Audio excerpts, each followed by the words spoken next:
अस्सलाम वालेकुम भाई, क्या हाल चाल है।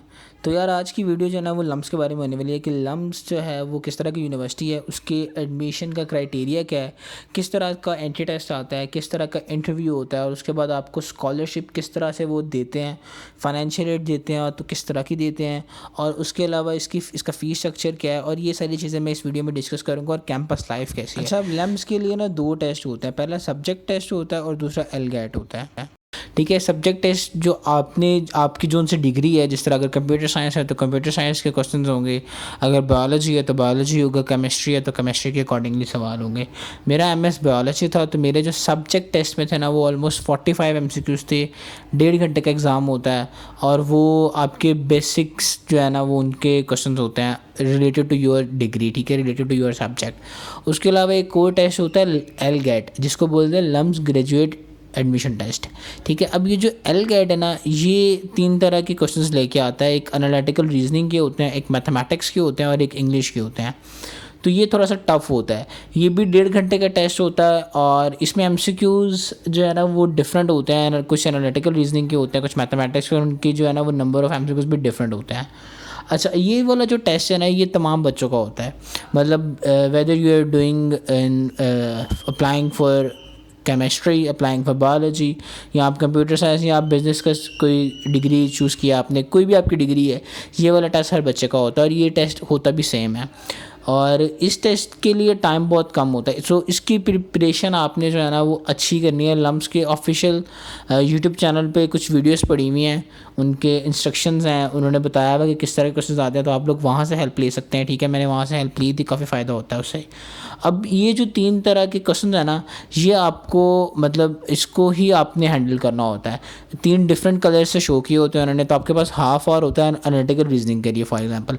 अब वो आधे घंटे में आपने उसके एमसीक्यूज करना है, उस आधे घंटे के बाद वो बोलेंगे नेक्स्ट, तो फिर आपने नेक्स्ट पोर्शन पे चला जाना है जो कि मैथमेटिक्स का होगा, उसके लिए भी हाफ आवर है। और उसके बाद नेक्स्ट हाफ आवर इंग्लिश के लिए होता है। तो एनालिटिकल रीजनिंग के क्वेश्चंस और जो मैथमेटिक्स के क्वेश्चन है वो मुश्किल होते हैं, उनके लिए हाफ आवर कम टाइम होता है। और इंग्लिश के लिए जल्दी हो जाता है, मगर आप फिर अब वापस नहीं जा सकते हैं। So you have to manage that. Analytical reasoning में क्वेश्चंस किस तरह के आते हैं, मैथमेटिक्स में किस तरह के आते हैं, वो मैं किसी और वीडियो में बताऊंगा इंशाल्लाह। बट फ़िलहाल सिर्फ मैंने आपको आइडिया दे दिया कि टेस्ट किस तरह का आता है। Once you pass that test तो नेक्स्ट जो इसका प्रोसीजर है ना वो इंटरव्यू क्या होता है। अब इंटरव्यू मेरा टेस्ट पास हो गया था, उसके बाद मेरा इंटरव्यू हुआ। इंटरव्यू में वो आपसे जो है ना वो वाइवा लेते हैं। इंटरव्यू कम होता है, वाइवा ज़्यादा होता है। अब मुझे बाकी डिपार्टमेंट्स को तो नहीं पता, but I will tell you about the biology department. MS biology का जो इंटरव्यू था उसमें वो पहले आपसे आपका इंट्रोडक्शन लेते हैं, ठीक है।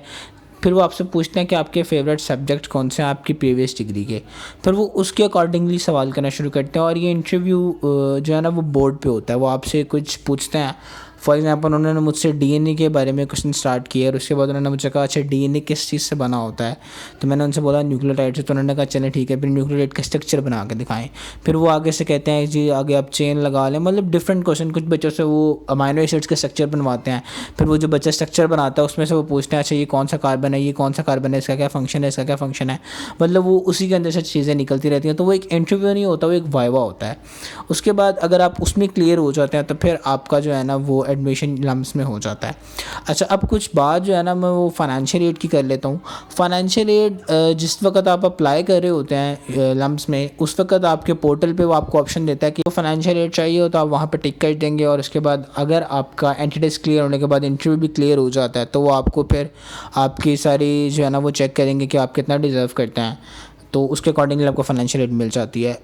वैसे मेरी सेमेस्टर की फ़ीस 4 लाख थी, ठीक है, पहले सेमेस्टर की। और उसके बाद आई गेस 2.5 लाख थी।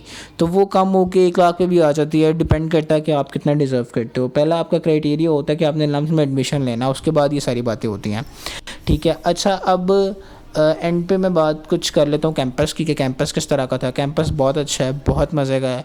और आपको पता चलता है कि वो एक क्वालिटी जो है ना वो जो लम्स का नाम है ना वो किस वजह से है। सो उनके हर चीज़ बहुत बेहतरीन थी।